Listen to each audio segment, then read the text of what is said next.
Good morning, folks. Welcome back. This is Chris in Port Elizabeth, Nelson Mandela Bay in the Eastern Cape.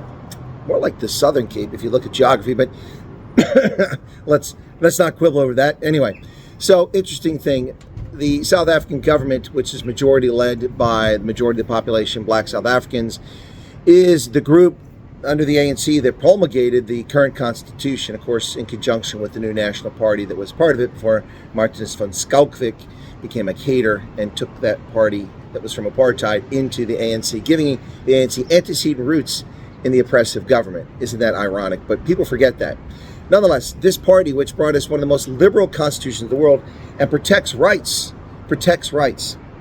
well, some rights, many liberal rights, right to gay marriage, that's there. Also, right to freedom of speech. Well, selective speech, of course. Obviously, you can't incite violence. But wait, you can. If you like to sing Kill the Boer, inciting people to murder people. You know, it's funny, in 2003, South Africa decided that Kill the Boer was hate speech, and you couldn't say it. But today, it's allowed. In a country that absolutely loses its mind and imprisons people who have insufficient skin pigmentation when they are rude and disrespectful and use a Arabic word which means unbeliever, beginning with a K and ending with an R, when you use that term, they actually imprison you as if it actually caused physical harm to someone. So they're bothered, the government, by such speech as that, and people should be bothered by that speech. It's rude, it's disrespectful, but imprisonment, meanwhile, people can run around and say that others are genetically inferior because they're white. White women can't bear children because they're genetically inferior, and that whites are inferior because they're sprung from Neanderthals, and that they should be murdered and driven into the sea. People can spout that garbage, and citing violence against an ethnic group, and nary a word from the government, nothing from the South African Human Rights Commission, nothing at all of any substance. But they're worried about that. Well, now this government, which has the most liberal constitution in the world, even more liberal than our constitution, which is the best, but theirs is more liberal, they're actually having little minions run out and complain about podcasting and about vlogs, about people who are voicing their opinion publicly and freely on platforms owned by companies abroad. So let's hear this gem from Kwisela Diko. And she currently, apparently, is the chairperson of Communications and Digital Technologies in Parliament. She's a member of Parliament for the African National Congress. She said, "Yes, we will be called all manner of names when Parliament pushes for the regulation of podcasting. But the attack on Miss Minnie Dlamini is just simply not on. It is misogynistic, hurtful, and has no place in our society." I have no idea what this attack is or what it's about, but I seriously doubt that it's a misogynistic attack or that it's intended to harm that person. I suspect whoever that person is may be involved in something that's drawn attention to them, which is typically what happens. And anytime that you say something about a woman in this country, you're falsely accused of misogyny. But misandry is something they seem to be ignorant of. Anyway, continuing on with what she said. What avenue for recourse does she and many other people who have suffered at the hands of these anything goes platforms? Anything goes platforms? Really? Are we talking about Parliament? Are we talking about the utterances of members of Parliament calling for killing of people based on their skin color? Are we talking about members of political parties firing rifles, live ammunition to the air, and then changing the receiver to deceive investigators? Are we talking about people singing Kill the Boer? Are we talking? No, we're not. We're talking about people expressing themselves online. She's trying to create laws for something that's unnecessary. South Africa has laws to protect those who have been defamed. You have defamation laws. You have criminal injuria. You have ways to address this. But of course, members of Parliament who are public figures, and you can say what you want about a public figure, they're not allowed to say what they want about you in the public, but they do, and they get away with it, including telling people to kill you.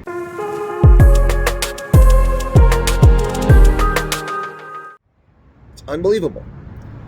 Anything goes platforms? That sounds like Parliament. At least licensed broadcasters have responsibility to account for the Broadcast Complaints Commission, but they don't. They don't. They don't. Newsroom Africa defamed and lied about me on at least 2 occasions that I'm aware of. What recourse do I have? Who has taken them to this broadcast organization? Huh? Who has taken these newspapers to the press ombudsman for their lies? Where? Very seldom. Very seldom. Recourse. Recourse is only for the wealthy, my lady. Only for the wealthy. Here on these platforms, nothing unless you have the financial muscle to litigate, which is a privilege not everyone enjoys. I hope this matter is in your very full in-tray, Minister Soleh Malatsi. Well, I hope that Soleh Malatsi doesn't take this sort of draconian Orwellian threat to free speech and effort public safety to heart. There is a concerted effort here by members of the African National Congress who are not too bright, rather dim, to silence speech in this country. And it's not just the African National Congress. I've been threatened by politicians and other political parties for reporting factual information because they didn't like the facts. Seriously, folks, that's wrong. It's an abuse of power. It's an abuse of authority. And it's repulsive. What are they so afraid of? What are they so afraid of? And I'm not just talking about the double standard that white Afrikaners and white South Africans frequently complain about, which exists, clearly. I'm talking about accountability. This politician, who is accused of a very checkered past, which I won't get into because I don't really care to sit here and talk about her, just want to talk about her words, is trying to push to silence people because she doesn't like what they have to say.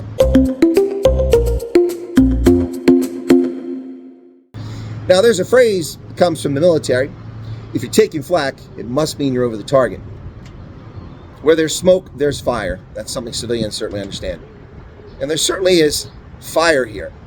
There's wrongdoing that's being exposed. There's misbehavior that's being brought to the sunshine. Because after all, sunshine is the best disinfectant for political corruption. What say you, South Africa, Mzansi, world? This affects all of us. I went through the censorship regime in America.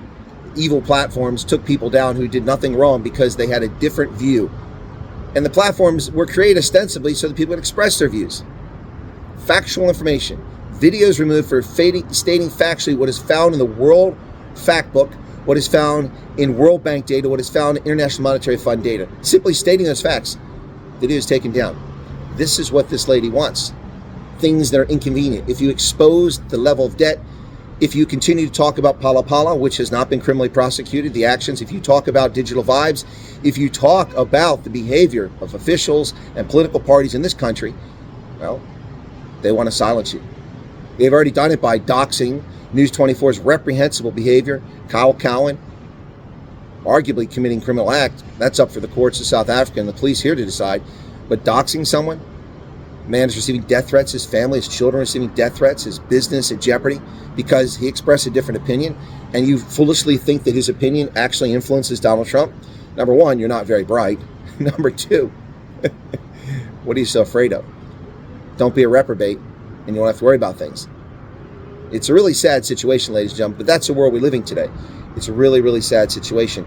And South Africans must rise up peacefully and politically to stand against this fascist nonsense from people like this lady here. You can't have this. If you want a free society where ideas can germinate and flourish, if you want the future Elon Musk to develop things like PayPal and Starlink and SpaceX and Tesla, well, then you need to cultivate that freedom of expression right here in South Africa. If you don't, you become another DRC. 60 years later, still a total mess. Is that what you want, South Africa? I don't want to see it for South Africa. Stand up to these bullies.